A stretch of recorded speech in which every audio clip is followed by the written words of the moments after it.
Welcome back to the Budget Hawk YouTube channel. Today we're going to ask the question, should you pay off your house early? And the answer to that is, it depends. It's up to you. Okay, that completes my video for today. No, I'm just kidding. So we're going to go over some numbers today and some assumptions, okay? Assumptions are these numbers will only work out, okay, if nothing else in your life happens. What are the chances of that? Slim to none. But we're going to run these numbers anyway, just to give you an idea of whether it makes sense for you to pay off your house early or it doesn't make sense for you to pay off your house early. Okay. So first, here's our first assumption. It's going to be we have a $300,000 mortgage, okay? So I have the $300,000 going down here. I have the payment. Now, this is not your payment with insurance and taxes. It's just principal and interest, okay? So that's assuming this is a 3% interest, 4.55, 6.57, 7.5. I happened to get my home in 2019, and I think I refinanced it multiple times between that and 2021. But we have 2.25. So this interest rate, this is for people who have a low interest rate all the way up to the 7.5% interest rate, okay? On the same house, there's the payments. 30 years. So if you just paid this off in 30 years, okay, you would end up paying, depending on what interest rate you have, anywhere from $155,000 you pay in interest all the way to $455,000 in interest. The bank bought another house and a half off of your original $300,000 loan, okay? So you obviously pay it off in 360 days. Okay, so you can just look at different interest rates. 5 would be 279 in interest you paid. 650 would be 382,000. 7%, 418,000. That's a lot of money. Okay, that's a lot of money that the banks are getting from you. So let's go over here and let's just have another assumption. Let's say you had an extra $500 you wanted to pay on your house. Okay, so this is with the extra $500. So this would be the interest that you paid with these individual interest rates, all at $300,000. And this is the interest you would save. Okay, that's a tremendous savings in interest. Now, this is assuming you just bought the house today. This is 30 years, okay? So if you bought the house today and you decided to pay that with $500 extra, if you had $300,000 at 3%, you pay it off in 18 years and 6 months. $300,000 at 4.5, 18 years and 2 months. 300,000 at 5%, 18 years. And you get the picture, okay? All right. So let's come down here and say, okay, let's just say, you know what? I got a low interest rate and I would like to, instead of taking the 500 and putting it on my house, I would like to invest it in something else. So we go down here, we have a high interest savings account or a CD. Those are right around 4.5 right now. Now, this interest rate changes, okay? You're not always going to get 4.5% interest. Sometimes it'll be 1, 2, 3, 4. It was up to 5, almost 6% at one point, but this doesn't stay consistent. And neither do any of these interest rates either, okay? So if we got a 4.5% on our $500 for 30 years, so we're making our payment on our house and we're taking extra $500 and we're throwing it into our brokerage account for 30 years, every month $500 for 360 months, we would have earned, instead of paying, $201,000 for a total of $381,000. Okay, the total in 3 years that you would put in of your own money of the 500 equals 180,000. Okay? So this, I wanted to show you what an extra $500 for the next 30 years, instead of putting it on your house, would look like. Okay, so now when we get down into the equities and stock market, 6, 7, 8% in here is a really good return on average. Okay, this is taken throughout the 30 years, taking the average. So some years you'll make 10%, other years you'll make 20%, and one year you may lose 25%. Next year you may lose 8%. So we're just saying all the years, the average of all the years 6, 7, 8% is a good aim. Okay. Now, there's people like Dave Ramsey says he can get up to 12%. So I just put the 10% here, and sure, that could be possible. Okay, but I'd like to stick in this range right here, 6, 7, 8. But I did the numbers all the way up to 10. Okay, so $500 at 4.5, obviously it's going to be the same as the interest rate.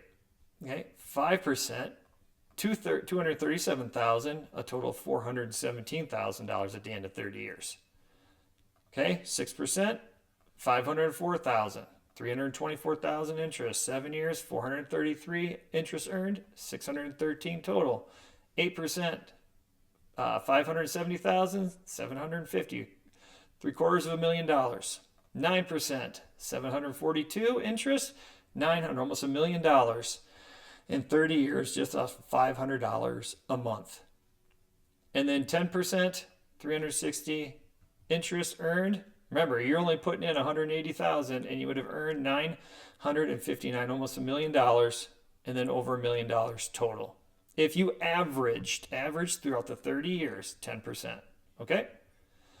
So now we can just look at these numbers over here, what we would make, and then what we would have paid off in interest. Okay? Or with the extra 500 going towards it, we would pay it off 18 years, between 17 and 18 years. We would pay that off, and that's the interest we would save.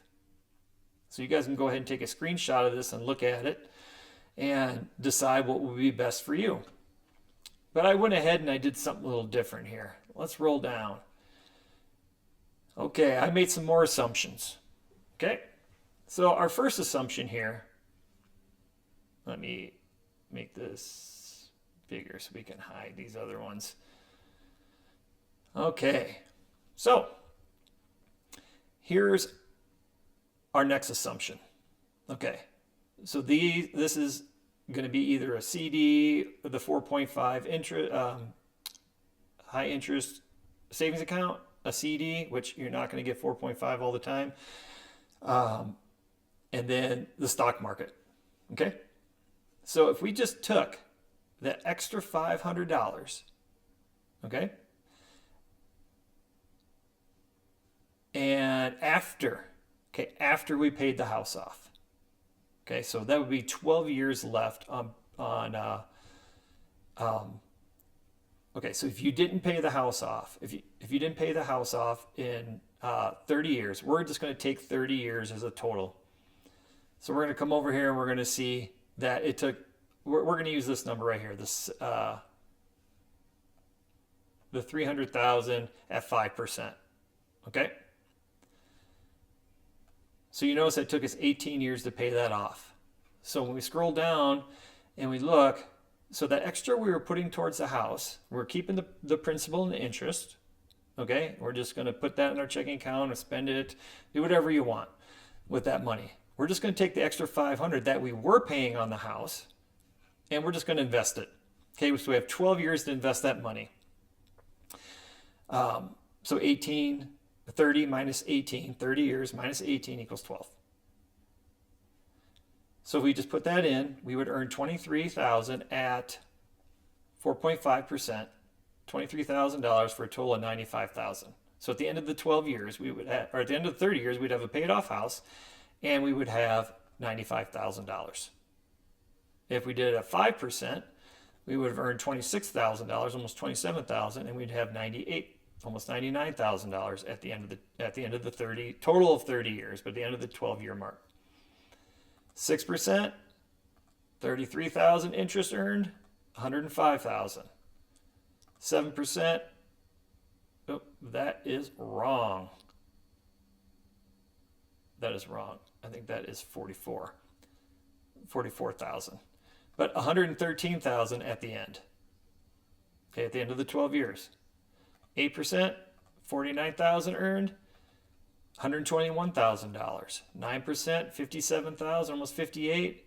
Total of almost $130,000. 10%, $67,000 interest earned, and almost $140,000. So you'd have a paid off house and any one of these depending on the interest rate. Now and total principal you would have put into this would be $72,000. Okay, that's 500 times the 12 years, or the 144 months will get you $72,000. That's of the 500 every month. So let's come on down here and let's do another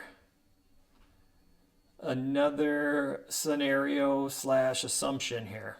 So let's say once you're done paying your house off, and you went ahead and you took the principal payment, the $1,610, plus the 500, that would give you $2,110, $2,110. So you just keep, like you're paying on your house still, for the next 12 years, you're just going to put that whole amount in.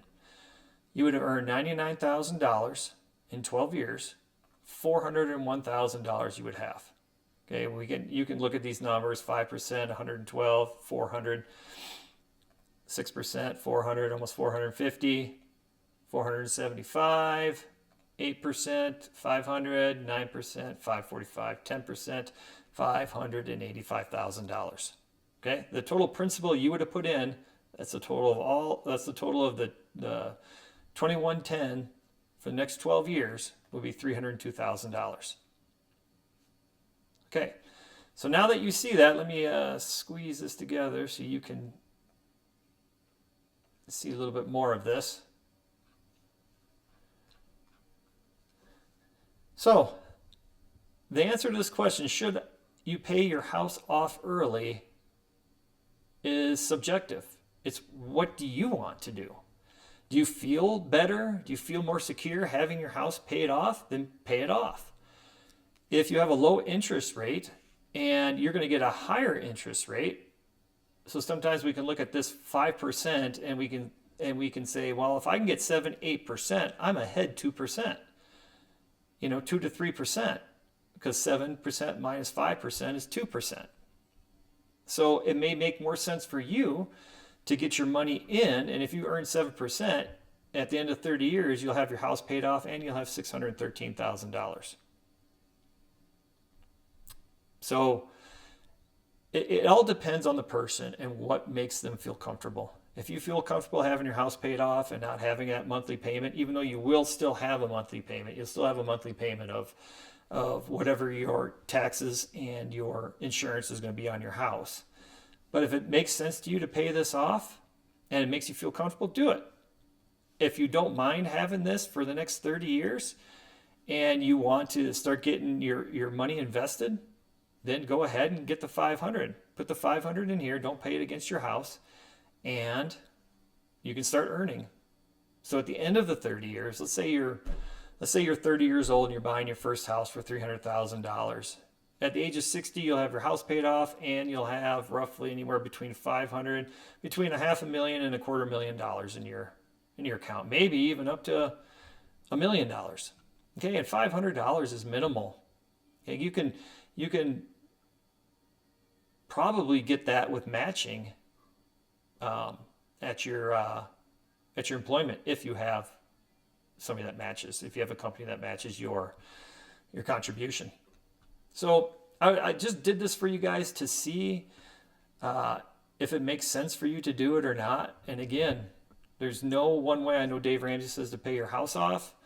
I know a lot of other people that say, no, don't. I think another person would be like Robert Kiyosaki, the Rich Dad, Poor Dad. He would probably recommend that you don't pay the house off and that you get that money invested. And I see both sides of it, and it just depends upon you and what makes you comfortable. And in the end, if you decide to go ahead and pay off, you still have this option down here with some money left over, especially if you continue to put your old house payment with the extra $500 and just keep that going for the next 12 years. You could have up to $500,000. So I hope this helped. Have a great day. Thanks.